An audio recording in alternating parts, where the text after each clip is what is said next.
kuna idea mbele kimsingi anakanga afisa usalama. Sawa sawa. Magari ya executives. Okay. Let's meet there.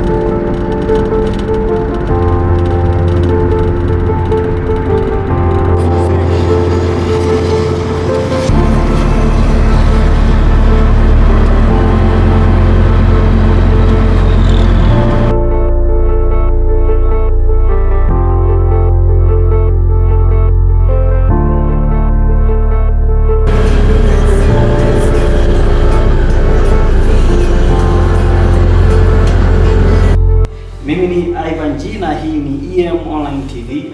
Kama EM Online TV tunayo furaha kubwa kuweza kushirikiana na shirika la RDO kuendeleza vipindi vyetu. Hakika wametuwezesha sana katika fursa waweza kutupa kama RDO ni moja ya kukutanisha na watu mbalimbali kutoka ndani ya nchi na nje ya nchi ambao wana mawazo chanya ambao wanaweza kaleta mabadiliko katika jamii. Lakini pia nipende kushukuru Jamii Roji ambao ni mradi ambao uko chini ya shirika la RDO kama taasisi, shirika binafsi au NGO. Mara nyingi huwa wanahimizwa sana kuwa na miradi ya kimikakati ambayo itawafanya wawe wanajitegemea na wasiwe wanategemea misaada pekee. Moja ya mradi wao mkubwa ambao unaoingiza kipato kizuri na kufanya kuleta fedha ambayo inaweza kusaidia kuendeleza miradi mingine ya kijamii ni huu mradi, ni Jamii Roji. Lakini kitu kingine ambacho kutoka RDO ambacho ni kinafurahisha zaidi, asilimia tuseme 100 ya wafanyakazi wa RDO ni product ni mazao ya kutoka RDO. Na leo tuweze kupata ushuhuda au testimonial kutoka kwa dada yetu ambaye ni mnufaika wa RDO na leo amerudi kushukuru kuja kutembelea. Dada, karibu sana katika EM Online TV. Tunachokifanya hapa ni share inspiration story, yani story ambazo zitahamasisha wengine kufanya mambo mazuri ambayo yanaleta matokeo chanya. Kwa kwanza kabisa tulipenda tukufahamu jina yako, unaitwa nani na historia ya elimu yako kidogo na namna ulivyofikia mpaka sasa hivi na RDO Mauskani. Kwa ufupi sana kidogo. Karibu.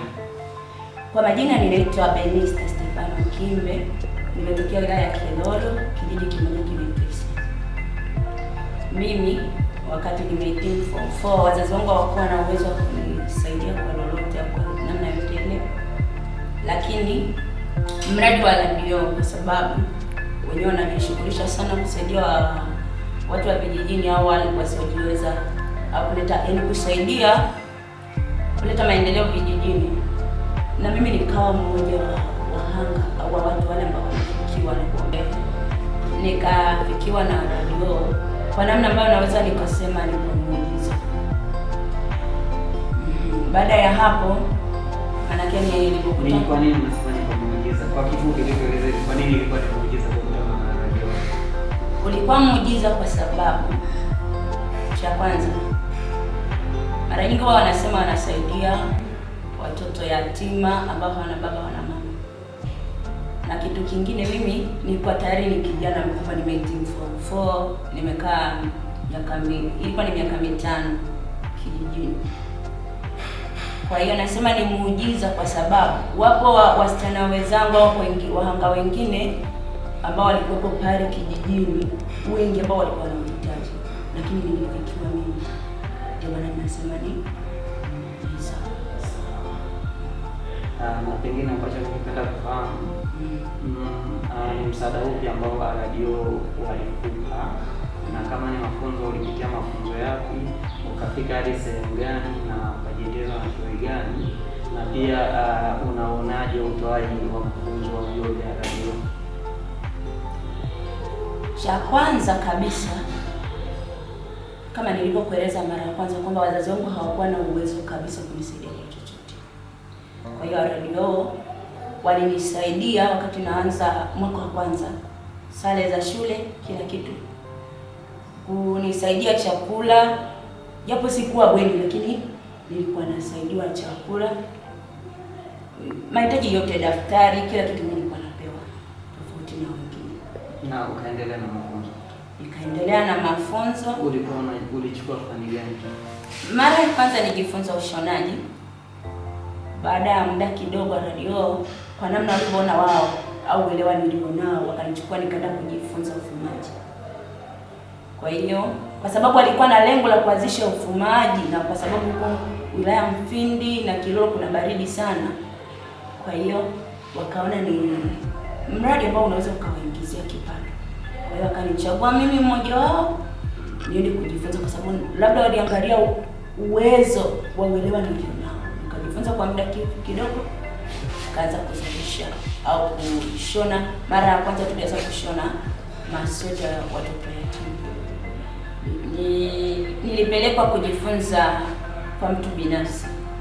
Kipindi hicho radio walikuwa hawana hiyo course au fani ya ufumaji.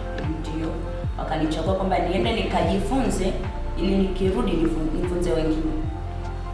Kwa hiyo nikaenda kujifunza, nikarudishwa. Wao wenyewe kila kitu walikuwa wanashughulika wao wenyewe, gharama kila kitu. Na kipindi hicho radio walikuwa na vyuo vilivyokuwa vinatoa fani zake, kama nakumbuka fani zile kubwa ya, na pia ilikuwa na wao ulikuwa katika watu waliokuja kuanzisha fani ya ufumaji hapa radio. Kiujumla fani ambazo ninazikumbuka radio kwa mara ya kwanza, kulikuwa na ushonaji. Kwa upande wa kulikuwa na ushonaji, pishi,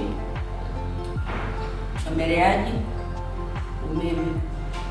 Fani ya ufumaji ilikuwa hakuna, lakini kwa mtazamo wao kwamba plani kuanzisha hicho kitu cha ufumaji ili kuwanufaisha yatima au kunufaisha watumiaji wa wilaya ya Kilolo na Mfindi.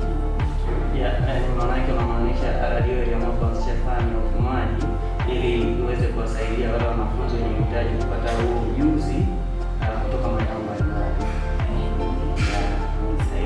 Na pia nilikuwa natamani nifahamu kitu kingine. Nani unamfahamu mwanzilishi wa radio ndugu Fidelis? Nilikuwa nataka nifahamu uhusiano wake na yeye, sababu kuna sababu nilikuwa kama napigana story, ananiambia kuna dada mmoja wakati nilikuwa naye mbali sana wakati naanzisha hili shirika. Sasa nilikuwa natamani nifahamu hii story. Cha kwanza, kama nilivyosema, sitaweza kupunguza chochote. Ndio. Kama nilivyosema, nafahamu kwamba ulisema kwamba muujiza na nini. Ndio. Kwa hiyo kilichonikutanisha nikafahamiana vizuri na mkurugenzi Fidelis Filibatari ni hiyo, yani kuanzishwa kwa hiyo fani ya ufumaji, kwamba nilitolewa Kilolo ili nipelekwe huko kujifunza. Kwa hiyo yeye akawa kama mlezi wangu, kama baba yangu.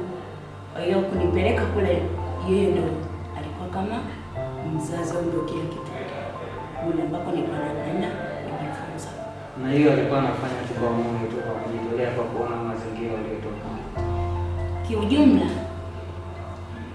naweza nikasema ni baba ambaye moyo wake niliona ni moyo wa tofauti sana, kwa sababu cha kwanza ambacho nijifunza kwake ni baba ambaye ana mshauri mzuri, na kitu cha kwanza yeye hajali kwamba kumsaidia mtu, hajali ni ndugu sio ndugu, kwa sababu hata kule alikotupeleka wale wenyeji wa kule walikuwa wanatuona sisi ni ndugu zake, wakafikiri labda sisi ni ndugu zake wa damu, lakini kumbe ilikuwa sivyo.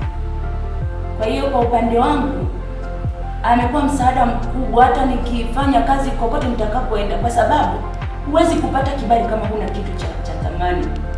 Yaani watu hawawezi kukubali tu tunakuhitaji wakati una kitu cha thamani. Kwa hiyo yeye kwangu naweza nikasema ni sababu ya mimi kupata thamani. Naitwa huku, nakuta mtu anakuita njoo kufanya kazi. Nisingeitwa kama nisingekutana na yeye kunisaidia nipate ujuzi. Labda ile itakuwa kama kitu cha mwisho, nilikuwa napenda nifahamu pia Kiingereza pia unajihusisha na mambo ya elimu, nifahamu pia katika eneo. Na kwa upande wa vikundi niseme, baada ya kupata ujuzi ya radio kama nilivyosema, jamii haiwezi kumkubali mtu ambaye ana kitu cha thamani. Manake radio walinifanya niwe wa thamani kwa kunipa ujuzi. Kwa hiyo sasa baada ya kuondoka radio, kwa sasa nilipata nafasi tena, kuna taasisi ya mtu binafsi. Labda kwa kumalizia tu, kwa sababu EM Online TV inajikita kwa kuhamasisha vijana kutumia ule ujuzi wanaopata ili waweze kujiajiri au kuajiriwa sehemu na kufanya vitu ili waweze kujipatia kipato, lakini walete manufaa.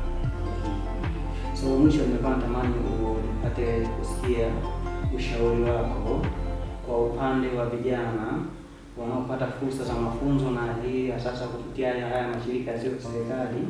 Ni nini cha muhimu cha kufanya, cha kuzingatia wakati wakiwa wanapata fursa kama hizo? Lakini na kitu kingine, neno lako lolote kwa shirika la radio? Kitu cha kwanza ambacho naweza nikasema au nikakisemea kwa vijana, hasa kwa wale ambao wanajifunza na kwa wanufaika wa mradi, nafasi inataka kila kijana atambua kwamba nafasi unayoipata ukiichezea hakuna tena nafasi nyingine. Kwa hiyo nafasi yoyote kijana unayoipata kwa ajili ya maisha yako au kukuletea fursa, kukufungulia fursa, lazima uitumie. Ukiichezea jua kwamba hakuna nafasi tena. Nashukuru sana. Na pia kitu kingine nilichokuwa natamani, umetoa ushauri mzuri sana. Ni kweli vijana tunapata fursa nyingi, lakini tunakuwa hatuoni thamani ya hizo fursa. Tunakuja kujua thamani yake tutakuwa toka kujua fursa au hakuna uwezekano wa kupata hiyo fursa. Kwa hiyo kinachobakia ni mwanzo tu. Neno la mwisho kwa radio. Neno la mwisho kwa radio, cha kwanza namshukuru Mungu kwa ajili yao. Kama Mungu awabariki viongozi wake, watendaji wake, kwa sababu wanasaidia watu ambao wapo kwenye mazingira magumu. Yaani wakati mwingine vijana wamekata tamaa, wamevunjika moyo, hawana matumaini tena, lakini wanawainua kwamba waendelee hivyo hivyo. Mungu mlipaji atawalipa.